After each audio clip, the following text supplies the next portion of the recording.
ఇప్పుడు నేను చెప్పబోయే విషయాల్ని చాలా జాగ్రత్తగా వినండి. మన స్కైఎండ్‌లో ప్రొఫైల్ మొత్తం నింపుకునే ఆప్షన్ మీకు అప్డేట్ చేశాను. ఆ ప్రొఫైల్ మొత్తం నింపుకుంటేనే మీకు కమిషన్స్ కిందనున్న వారి నుంచి మీకు వస్తాయి, కనిపిస్తాయి. కాబట్టి ఆ ప్రొఫైల్ మొత్తం నింపండి. ఒక్కసారి మీరు దాన్ని ఎడిట్ చేయగలరు, ఇంక చేయలేరు.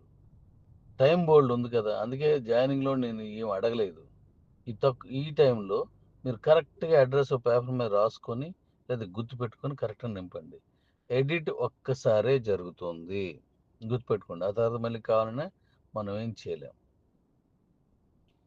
ఓకే. నెక్స్ట్ మీ కిందనున్న మీ ప్రొఫైల్ అయిపోయిన తర్వాత మీకు ఆ కాయిన్ క్యాష్ మైనింగ్ అనేది మీకు వస్తది.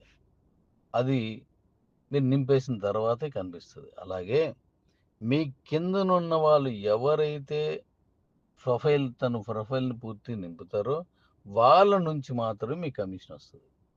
మీ దగ్గర 100 మంది ఉన్నారు. 100 మంది నుంచి రావాలి కదా! అంటే రాదు.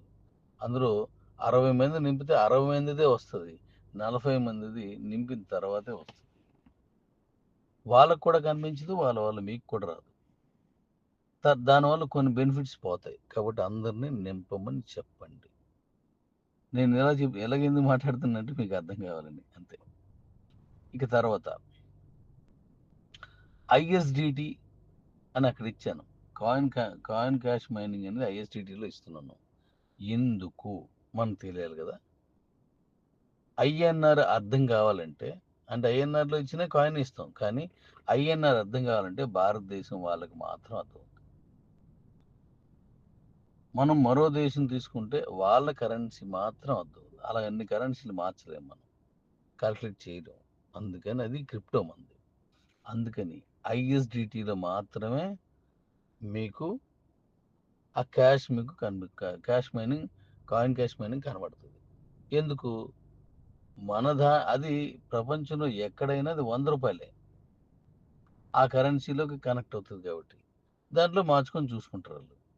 దాన్ని టాలీ చేసుకున్నప్పుడు డాలర్ వచ్చిందనుకోండి, వెంటనే డాలర్ మనకు అర్థం కాకపోతే దాన్ని కాలిక్యులేటర్ తీసి $10 91 అంటే $910 ఇవ 900 అని మనం తేల్చేసుకుంటాం. అలాగే యూఎస్‌డిటి అనేది కామన్ క్యాష్ క్రిప్టోలో.